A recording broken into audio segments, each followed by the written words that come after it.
Today I'm going to show you guys how to wear jewelry. So I did all my studies online and here's what I found. They say not to be matchy-matchy.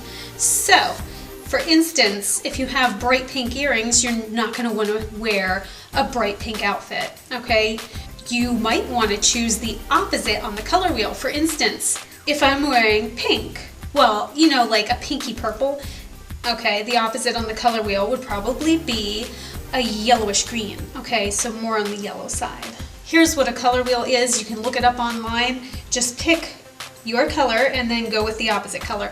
Oh, if you're wearing gold or silver or diamonds, you can wear anything you want. Those things go with anything. So free reign right there. Say you have a wild outfit on.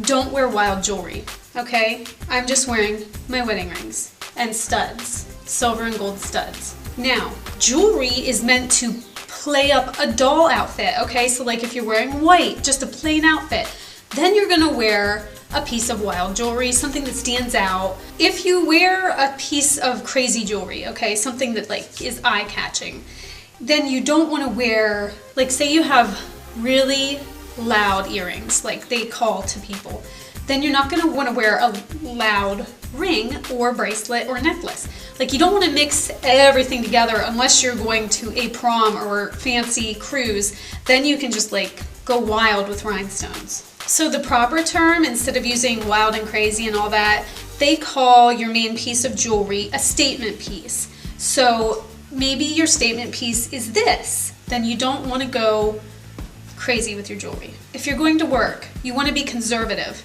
Unless you work maybe at a bar. Okay. Look at what your fellow coworkers are wearing and kind of just like fit in with them.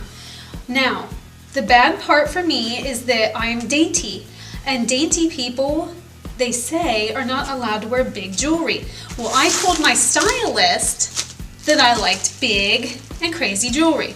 So we'll have to see if I can actually pull it off. Okay, say you're going to a party. You're going to want to wear something daring, something that you can show off, something fun, okay?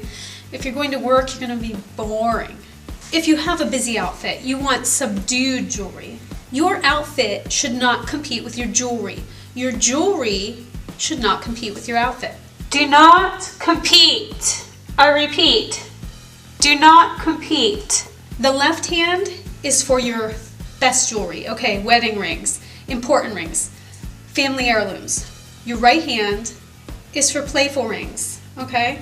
If you have cool skin, you're supposed to wear silver. If you have warm skin, you're supposed to wear gold. I think I have warm skin, but I don't know. Google it.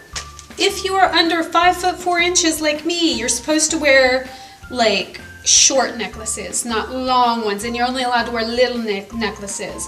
If you have a short neck like me, you are not supposed to wear a choker. But I don't care. I'm gonna wear a choker anyway. Be who you want to be. Hoop earrings, they're for anyone.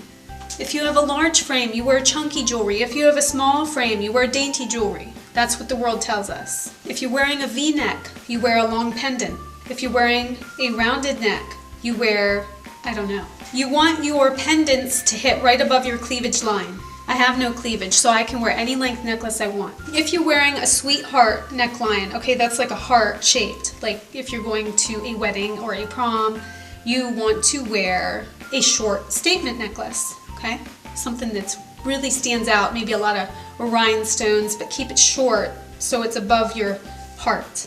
If you have a crew neck, okay, a crew neck shirt, you can layer your jewelry, you know, like really make yourself stand out. You've got layers and layers of necklaces.